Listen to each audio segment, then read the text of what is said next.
अरे यार शीतल, क्या कर रही है? जल्दी आ। मेकअप कर रही हूँ माँ, आती हूँ। शीतल मेकअप करने के बाद बाहर आई। उसकी माँ पहले से ही बाहर इंतजार कर रही थी। दोनों मंदिर जाने वाले थे। मेकअप करने में कितना टाइम लगता है बेटी? टाइम लगता है माँ, आप नहीं समझोगे। हाँ हाँ, मैं तो बुढ़ी हो गई हूँ, मैं कैसे समझूंगी। लेकिन बेटी, घर का काम काज भी तो सीखना पड़ेगा, नहीं तो ससुराल जाके क्या करेगी? हाँ, वहाँ भी मेकअप ही करूंगी माँ। मैं तो एक ब्यूटी पार्लर खोलूंगी। अच्छा, और घर का काम कौन करेगा?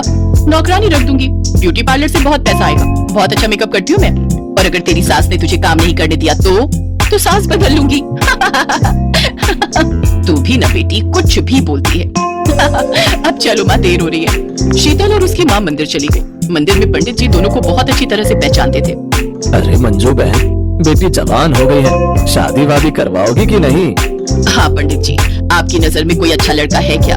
है ना, मैं फोटो लेकर आता हूँ घर। उसी बहाने शीतल बेटी के हाथों का चाय भी पी लूंगा। पंडित जी शाम को एक लड़के का फोटो लेकर घर आए। लड़के का फोटो देखकर शीतल शादी के लिए मान गई। लड़के का नाम मुकुंद था और वो किराने की दुकान चलाता था। और 1 महीने के अंदर शीतल की शादी हो गई। ससुराल को लेकर हर लड़की की तरह शीतल के मन में भी बहुत सारे सपने थे, लेकिन हर लड़की की तरह शीतल के सपने भी टूटने वाले थे। शीतल की सास का नाम बिमला था और वो बहुत खड़ूस थी।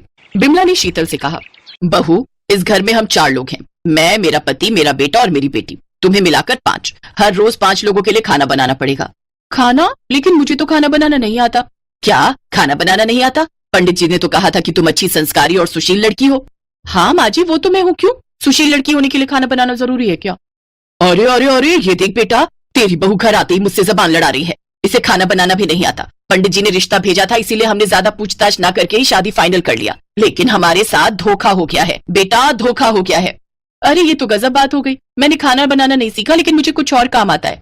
शीतल के ससुर ने पूछा, क्या काम आता है तुम्हें? मुझे ब्यूटी पार्लर का काम आता है। मुझे मेकअप करना बहुत अच्छा लगता है और मैं एक ब्यूटी पार्लर भी खोलना चाहती हूँ। क्या ब्यूटी पार्लर खोलना चाहती हो? हाय हाय हाय, ये कैसी बहू लाई मैं। ये तो बाहर काम पर जाना चाहती है। शीतल समझ गई कि इस घर में उसका सपना पूरा नहीं हो सकता। शाम को जब शीतल रसोई में खाना बनाने की कोशिश कर रही थी, तभी वहां उसकी ननद पल्लवी आई। भाभी लाइए, मैं आपकी मदद कर देती हूँ। अरे ननद जी, बहुत बहुत धन्यवाद। मुझसे तो ये हो ही नहीं रहा था। बस वो माँ को मत बताना, वो सुनेंगी तो मुझ पर गुस्सा करेंगी। एक बात पूछूं पल्लवी, कि तुम्हारे घर वाले मेरे ब्यूटी पार्लर में काम करने की बात सुनकर चिढ़ क्यों गए? ये सब पुराने ख्यालात के लोग हैं भाभी। आप और हम मॉडर्न हैं, हमारे ख्यालात इनसे नहीं मिलेंगे। सच बताऊं भाभी, मुझे भी ब्यूटी पार्लर खोलने का बहुत शौक है, लेकिन मुझे मेकअप नहीं आता अच्छे से। अरे वाह, चिंता मत करो, मैं सिखा दूंगी तुम्हें सब कुछ। और फिर दोनों मिलकर ब्यूटी पार्लर खोलेंगे। एक तरफ से बदसूरत लड़कियों को घुसाएंगे और दूसरी ओर से उन्हें खूबसूरत बनाकर निकालेंगे। पल्लवी शीतल के पास छुप छुप कर मेकअप का काम सीखने लगी। पल्लवी बाहर कॉलेज ट्यूशन जाती थी, उसकी काफी जान पहचान थी। एक दिन पल्लवी ने शीतल से कहा, भाभी एक शादी का काम है, करोगी? अच्छा खासा पैसा मिलेगा। हाँ हाँ, क्यों नहीं, घर पर कुछ बहाना बनाना पड़ेगा। घर पर बहाना बनाकर शीतल और पल्लवी शादी में मेकअप करने चली गईं। उन्हें अच्छा खासा पैसा मिला। लड़कियों को शीतल का काम इतना पसंद आया कि उन्होंने खुश होकर एक्स्ट्रा पैसे भी दिए। कुछ ही दिनों में मैं ब्यूटी पार्लर खोलूंगी, आ जाना सभी। इसी तरह शीतल छुप छुप कर शादियों में मेकअप का काम करने लगी। धीरे धीरे पैसा जमा करके उसने एक छोटा सा ब्यूटी पार्लर खरीद भी लिया। अब बस सामान खरीद कर ब्यूटी पार्लर का काम शुरू करना था। लेकिन तभी यह खबर बिमला के कानों में पहुंच गई।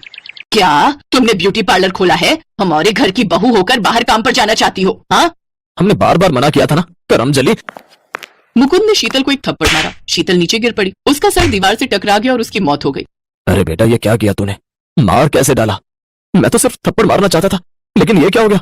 जल्दी बॉडी को छिपा दो, नहीं तो गड़बड़ हो जाएगी। तीनों ने शीतल की बॉडी को उसी ब्यूटी पार्लर के नीचे जमीन में दफना दिया। पल्लवी घर लौटकर भाभी को ढूंढने लगी तो बिमला ने कहा, भाग गई है वो, अब से इस घर में उसका नाम भी मत लेना।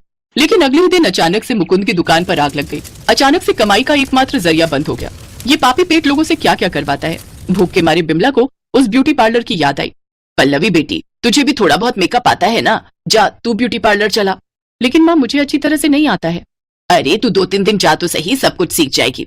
पल्लवी ब्यूटी पार्लर में गई, लेकिन उसका हाथ कांप रहा था। उसे ज्यादा कुछ आता भी नहीं था, इसीलिए वो बहुत ज्यादा टेंशन में थी। तभी एक औरत आई। तुम बाल काट सकती हो ना? मेरे बाल ठीक से काट दो, मुझे शादी में जाना है।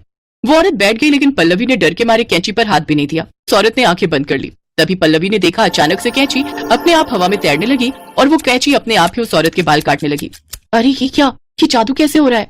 बाल कटने के बाद वो कैंची अपनी जगह पर वापस आ गई। वो औरत बड़ी खुश हुई। अरे वाह, बहुत अच्छा काटा है, ये लो पैसे। पैसे देकर वो औरत चली गई, लेकिन पल्लवी को कुछ समझ नहीं आ रहा था। वो हैरान थी। तभी उसके सामने शीतल की आत्मा आई। पल्लवी, हैरान मत हो, वो मैं थी। मुझे पता था कि तुम घबराई हुई थी, इसीलिए मैं तुम्हारी मदद करने के लिए आई। मैं इसी जमीन के नीचे हूँ पल्लवी। शीतल की आत्मा ने पल्लवी को सब कुछ बताया और उसे इस मर्डर का बदला लेने के लिए कहा। पल्लवी ने पुलिस में खबर की। बिमला, उसके पति और मुकुंद को अरेस्ट किया गया। पल्लवी अकेली उस घर में रहने लगी और ब्यूटी पार्लर चलाने लगी। शीतल की आत्मा उसी ब्यूटी पार्लर में रह गई क्योंकि वही उसका सपना था और वही जादुई तरीके से लोगों का मेकअप करने लगी। पल्लवी की अच्छी खासी कमाई होने लगी और शीतल भी खुशी खुशी अपना सपना पूरा करने लगी।